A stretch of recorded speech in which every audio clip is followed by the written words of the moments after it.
Hello friends, আমি রঞ্জিতা। আমার নতুন একটা রেসিপিতে তোমাদের সবাইকে স্বাগত জানাই। তো ফ্রেন্ডস, আজকের যে রেসিপিটা শেয়ার করব, এই রেসিপিটা তোমরা ব্রেকফাস্টে কিংবা ডিনারে খেতে পারো। আর বাচ্চাদের যদি টিফিন বক্সে দিয়ে দাও, তো দেখবে বাচ্চাদের টিফিন বক্স খালি হয়ে যাবে। তো চলো ফ্রেন্ডস, পুরো রেসিপিটা দেখো। আশা করি তোমাদের ভালো লাগবে।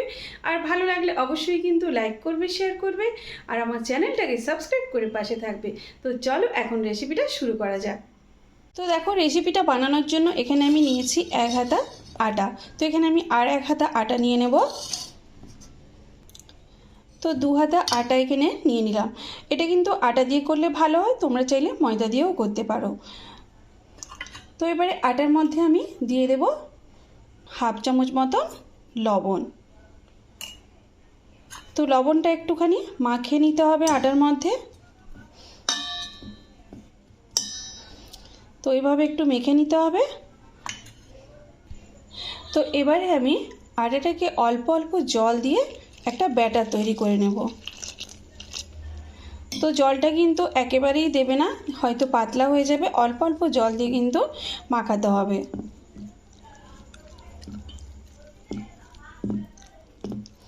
তো দেখো, এখানে জলটা কিন্তু আরও একটু লাগবে, তো আমি আরও একটু জল অ্যাড করছি।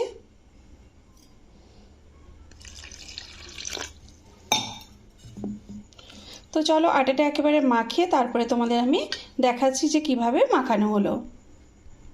তো দেখো ফ্রেন্ডস, আটাটা আমার মাখানো হয়ে গেছে। যেরকম ধোসার ব্যাটার মাখানো হয়, তো ঠিক সেইভাবে কিন্তু আটা আমি মাখিয়ে নিয়েছি।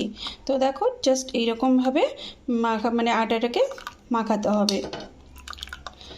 তো আটাটা মেখে এবারে আমি এটা রেখে দিচ্ছি এক সাইডে 2 থেকে 3 মিনিটের জন্য। তো এবারে দেখো, আমি এখানে 2টো ডিম নিয়েছি আর এখানে কিছুটা সবজি নিয়েছি। তো এবারে ডিমটাকে ফাটিয়ে সবজিগুলো এই ডিমের মধ্যে দিয়ে দেব। তো চলো, আমি ডিমটাকে ফাটিয়ে নিই প্রথমে। তো ডিমগুলো ফাটিয়ে নিয়েছি। তো এখানে দেখো, 2টো ডিমে আমার 3টে কুসুম হয়েছে, মানে ডবল ডিম ছিল একটা ডিম। তো এবারে এই সবজিগুলো আমি এর মধ্যে দিয়ে দেব। পেঁয়াজ, ক্যাপসিকাম, কাঁচা লঙ্কা, টমেটো আর একটু গাজর। তো সবগুলো আমি এর মধ্যে দিয়ে দিচ্ছি। তো দিলে কিন্তু এইরকমভাবে তোমরা যদি বাচ্চাদের বানিয়ে দাও, তো ওরা কিন্তু খুব সুন্দরভাবে খেয়ে নেবে। আর এটা কিন্তু হেলদিও। তো সব রকম সবজি দেওয়া হচ্ছে, তার কারণে হেলদিও আছে আর পেটটাও কিন্তু ভরবে। তো এটা বাচ্চারাও খেতে পারো বা এমনি বড়রাও খেতে পারো। তো এর মধ্যে দিয়ে দেব লবণ সামান্য একটু। তো দিয়ে এবারে ডিমটাকে ভালো করে মেখে নেব সবজিগুলোতে।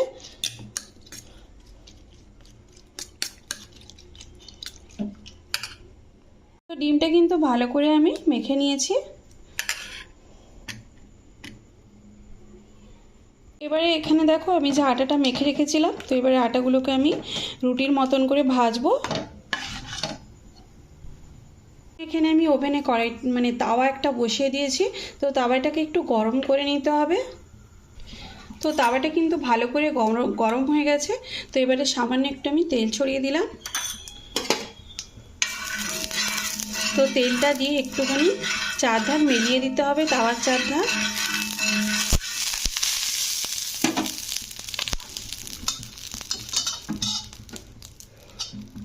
তো এবারে আমি ব্যাটারটা দিয়ে দেব।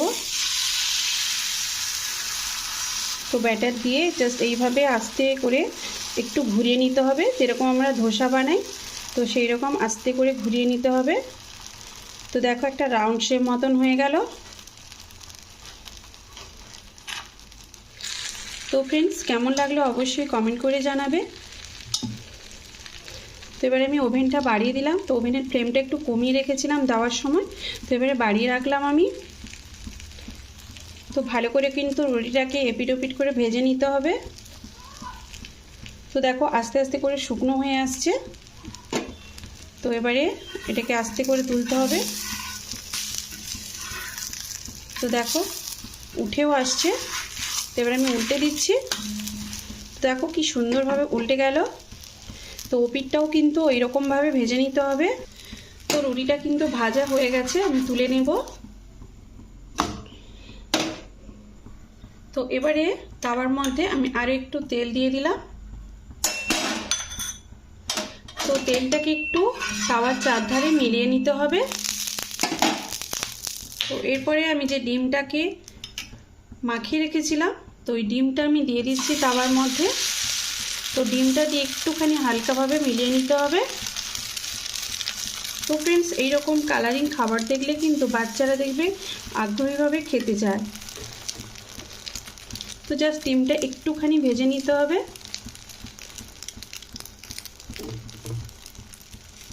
তো এবারে আমি রুটিটা যে ভেজেছিলাম এর মধ্যে দিয়ে দিলাম। তো দিয়ে ওভেনের ফ্লেমটা একটু কমিয়ে রাখলাম, না হলে কিন্তু ডিমটা পুড়ে যাবে। আর ওপর থেকে জাস্ট একটুখানি তেল ছড়িয়ে দিলাম।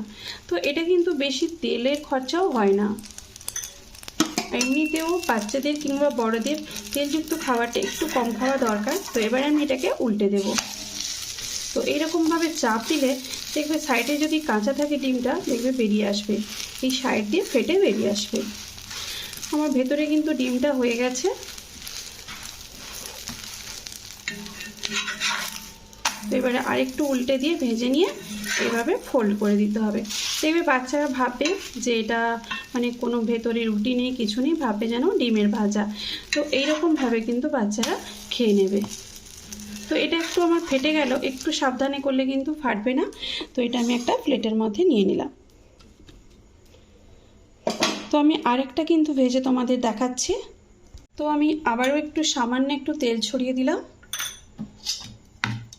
তো যখন ব্যাটারটা দেবে তখন ওভেনের ফ্লেমটা একটু কমিয়ে রাখবে, দিলে কি হবে মানে গোল করতে সুবিধে হবে। তারপর এরকম আস্তে আস্তে কিন্তু গোলটা করতে হবে।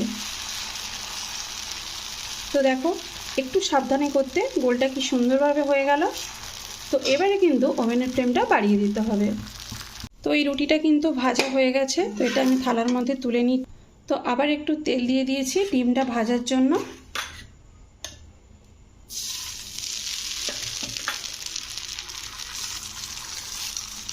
একটু মিলিয়ে দিলাম আমি এরকম করে। তো এবারে রুটিটা দিয়ে দেবো এর ওপরে।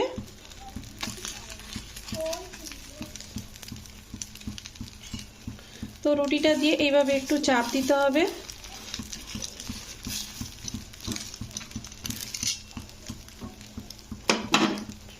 তো এবারে সামান্য একটু তেল ছড়িয়ে দিলাম আমি।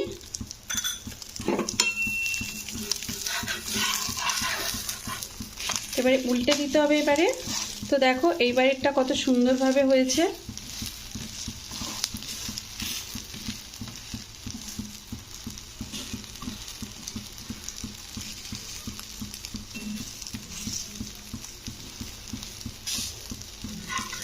তো আবারও এভাবে উল্টে দিয়ে এভাবে কিন্তু ফোল্ড করে দিতে হবে। তো এইরকম করে কিন্তু সবকটা রুটি আমি ভেজে নেব। দেখো ফ্রেন্ডস, আমার এখানে কিন্তু ডিম রুটিগুলো ভাজা হয়ে গেছে। তো এইভাবে দেখো, এইভাবেই কিন্তু সবকটা ভাজতে হবে। আর এগুলো একটু গরম আছে, তার জন্য আমার একটু হাতে লাগছে। তো এই যে দেখো দেখতে কি সুন্দর হয়েছে, মনে হবে না যে এর মধ্যে আটা মেশানো আছে। তো পুরো যেন ডিমের অমলেটের মতন হয়েছে। এইভাবে যদি বাচ্চাদের দাও দেখবে টিফিন বক্স খালি হয়ে যাবে। তো কেমন লাগলো অবশ্যই কিন্তু কমেন্ট করে জানাবে। তো চলো এখানেই শেষ করছি, দেখা হচ্ছে তোমাদের সঙ্গে নেক্সট একটা ভিডিওতে। অবশ্যই কিন্তু তোমরা এটা একবার ট্রাই করতে পারো, তো খুবই ভালো লাগে।